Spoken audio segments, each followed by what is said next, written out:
In this video, I will show how to enable Flash Fill in Excel.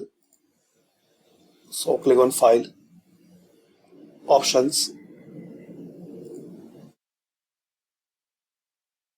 Advanced.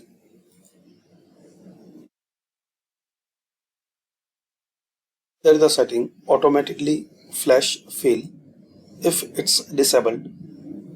So make it on, select this, then click on OK. Now here you will write anything.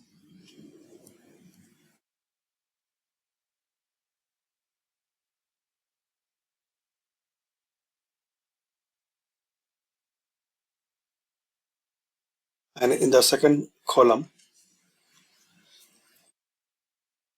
so you will get this option. Just press the tab on your keyboard.